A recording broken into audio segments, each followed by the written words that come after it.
Now, according to the U.S. Census, there are nearly 215,000 children in Michigan with dyslexia. But with COVID and virtual learning, it may be difficult to determine if your child is simply struggling in school or may be special needs. So I decided to do a little digging when I witnessed firsthand the difficulty families go through to secure the right help.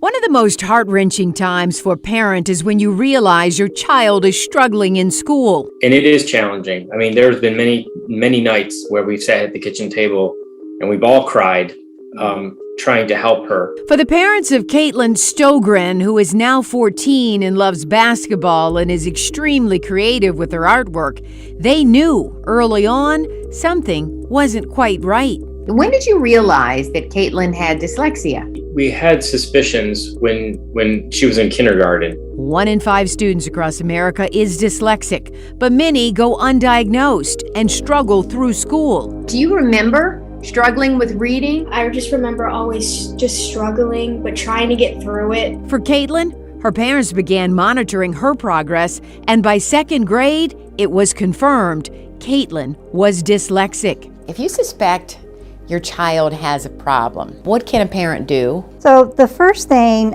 we usually recommend is talk to your child's teacher. Dr. Stephanie Hines is the medical director at the Center for Human Development for Beaumont Children's Hospital.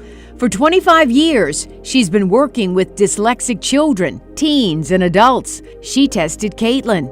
Are there classic warning signs that a parent needs to worry about? Right. Well, starting off in preschool, actually, there are some warning signs. The biggest one, a history of speech and language delays. Also, slow when learning your name in print, your address, and phone number. Additionally, learning the names of shapes, colors, and then it gets into letters of the alphabet and numbers. But for children in districts where families struggle financially, students often fall through the cracks.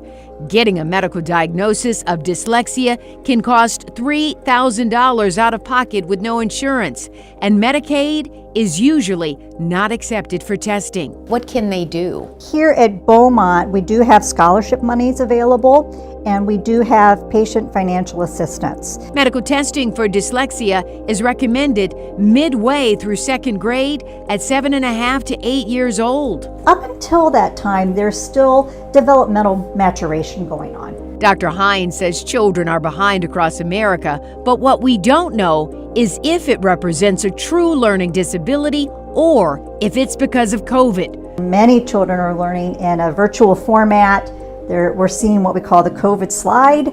For Caitlin, who has gotten tremendous academic support in the Utica School District, knowing her diagnosis early made a huge difference. What have you learned through this journey of yours? If you just keep pushing through and keep trying your best, there is light at the end of the tunnel and that it will get better.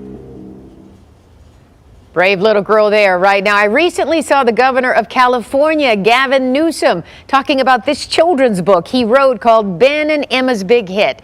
It's about his life growing up dyslexic, loving baseball, and hating reading.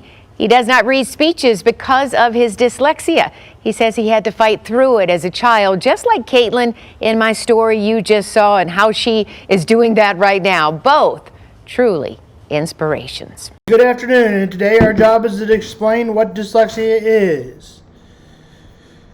Dyslexia affects about 1 in every 5 individuals, making the diagnosis most commonly diagnosed as a learning disability. The National Institute of Health, the NIH, describes dyslexia, a brain-based learning disability that specifies impairments in a person's ability to read. It's the Mayo Clinic who describes dyslexia. Dyslexia is a similar way that reading impairments associated with dyslexia are also unexpected, that individuals with dyslexia typically demonstrate otherwise typical intellectual functioning and development growth. To further the understanding of what dyslexia is, what is not, it may be helpful to examine the major elements of the definition. For individuals who have a dyslexia-specific brain typical associated with important reading processes may not develop and function in the same way. They do. Individuals without dyslexia. Neuroimaging research suggests that the individual with dyslexia compared to the individual without dyslexia have a fundamental difference. Their brain regions linked with reading languages, these different primary, although not completely noted in the left hemisphere of the brain. Dyslexia affects the brain area with dictation and processing sounds, corresponding letters, the sounds linkage, fundamental reading. When these brains do not make effectively to make the connections, reading development is affected. Dyslexia can be inherited in children with neurological impairments associated with dyslexia. More than likely, the other children have family members with impairments. Many, but not all children will eventually experience reading difficulties. When I was younger, I told my dad I would never read. Individuals with dyslexia often have phonological processing. When I was younger, I told my dad I would never read, and now I am reading podcasts. Individuals with dyslexia are often with phonological processing, spelling, or rapid visual responding difficulty. Phonological inhabits their ability to decode, blend sounds from words. A fundamental phonological processing may block the access others advance to aspect reading to identify the comprehension. To help, they use phonics, which is a book that shows them how to sound out words. Difficulty with spelling and inability to effectively write, learning errors.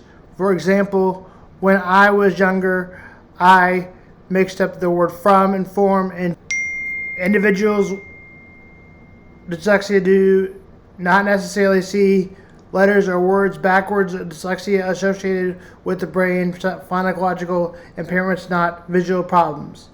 Yes, I do not wear glasses, but I have dyslexia.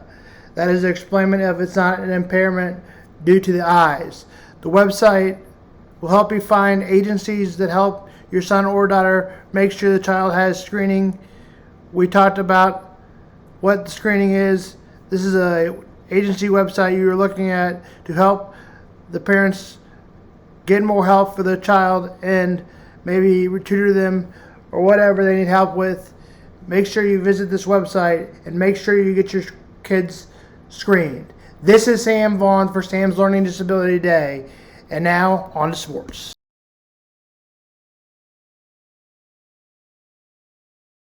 Thank you and good afternoon. This is Sam Vaughn for Sam's Sports Report.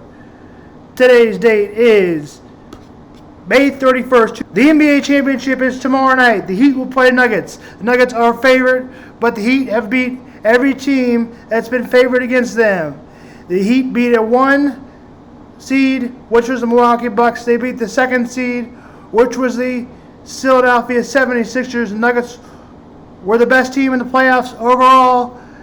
Western side, I would pick the Nuggets in 6. I would not be shocked, though, if the Nuggets got taken to 7 games. Obviously, the Nuggets have the best player, Nikola Jokic, and Jimmy Butler will be another player to watch out for the Heat. Finals conference MVP, Jimmy Butler did.